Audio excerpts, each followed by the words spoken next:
We don't know whether Mr. Modi will take that brave step, whether he believes that a domestic constituency has been prepared for us to take those kind of steps. Do you believe that it is easier for the Malala Yousafzais and Kailash Satyarthis to be in Oslo and make these kind of comments, but deep in India, there are domestic constituencies in both countries which will question any move made to break the boundary, to bridge this divide?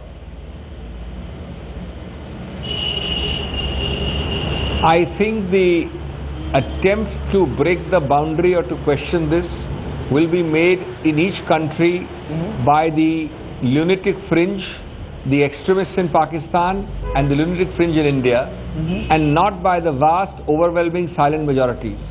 There is complete, clear consensus for decades among the vast silent majority that opening up wherever possible on a people-to-people contact basis, whether it is pilgrimage, tourism, education, student visas, or 100 other things including trade, is the only way to solve the problem. But whenever that happens, that's the reality. Rajdeep, one minute, Rajdeep. Why doesn't the political leadership respect the silent majority then?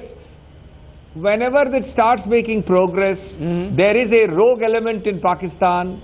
There is a limited rogue element in India, and let me make it very clear that the rogue element in Pakistan is far greater in area, degree and control than in India, which will play a spoiler. You will have a bomb blast, you will have a mini problem, you will have a thing. They are intended to derail that process. We have to factor in that derailment. We have to factor in the fact that it is bound to happen because these constituencies are the most vested interests which are affected. We have some of those in our country. We have many, many more in Pakistan. Okay. So unless that process of people-to-people contact factors in a possible setback, and unless you have a certain courage and a certain steely resolve that aberration, that event, that bomb blast, that collateral damage will not deter you from future action, you will keep going back to square one. So each time we make an incremental effort, we must remain there and not go back to square one. Therefore, let me take that to Inakshi Ganguly, who is a child rights activist. Ms. Ganguly, you are joining us at the tail end of our discussion, but I want to raise that. As a child rights activist, do you believe that people like you, yourself, like a Malala Yousafzai, like a Kailash Satyarthi, have the power to change the destiny of nations? Or at the end of the day, this is... I am romanticizing this entire issue by believing that a Nobel Peace Prize can overcome and fight the merchants of terror who carry guns with them.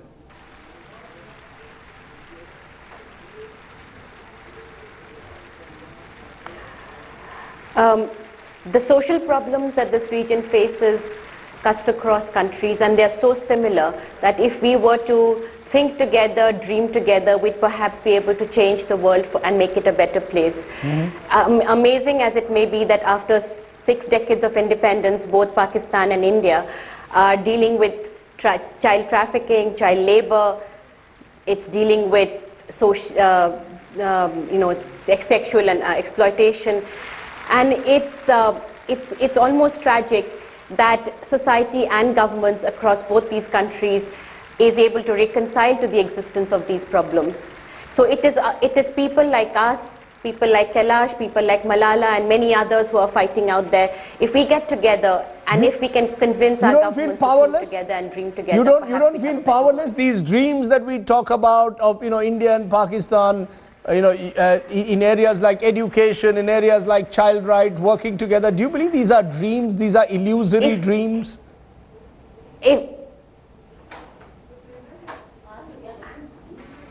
I'm a pessimist optimist, if I may say so.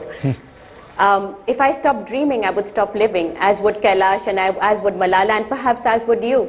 We all dream together to change and see a better world. That's why we do what we do. Okay, I'm going to put that finally to you, Mr. Satyarthi, in the studio. If we don't dream, at the end of the day, the Nobel Peace Prize is partly about selling a dream. It's selling a dream. The reason why this Nobel Peace Prize was awarded to an Indian and Pakistani jointly is perhaps because the Nobel Peace Prize Committee thought this was a moment to remind the subcontinent of the possibilities and the need for peace. So they're selling a dream as well. I think there are more mundane reasons. They gave the Nobel Prize to wrong people in the last 2 years and have invited criticism. So I'm being quite cynical on that. But they've done a very good job. As I said, I have the highest regard for both the recipients. I don't dream. I prefer to have a vision. You will, in implementing a vision, have roadblocks. And that vision should be, as I said, good neighborly relations. The only way, as I can see it getting started, which will be non-controversial, is get people, civil society interaction much greater together. At least have tourist visas and so on for pilgrimages. We are hurting each other unnecessarily, but now. Okay, I'm going to leave it at that. I'm going to leave it at that. Let's hope. Can I? Yes. Can I just come in? Yes, quick 30 seconds, Mr. Narasimha Rao. Yeah, let's not really overemphasize the importance of civil society in Pakistan. It has no influence with Pakistan, with the government of Pakistan, and democracy is more of a farce and a charade. Okay. So I don't think civil society exerts much influence on them. And the true face of Pakistan today, and the ambassador that Pakistan chooses today is Hafiz Saeed, and not Malala, who can only be a non-resident Pakistani. That's the reality of Pakistan. So let's get real and not let's not dream about it. So you're giving us a reality check, but on this day at least, I think on this day, which is a unique day, when an Indian and a Pakistani have won the Nobel Prize together, I think we can dare to dream, if only for a few hours, if only in the hope that Malala and Kailash Satyarthi will remind us of the possibilities of a shared future based on peace and progress. To all my guests, thank you very much for joining us on our big talking point here.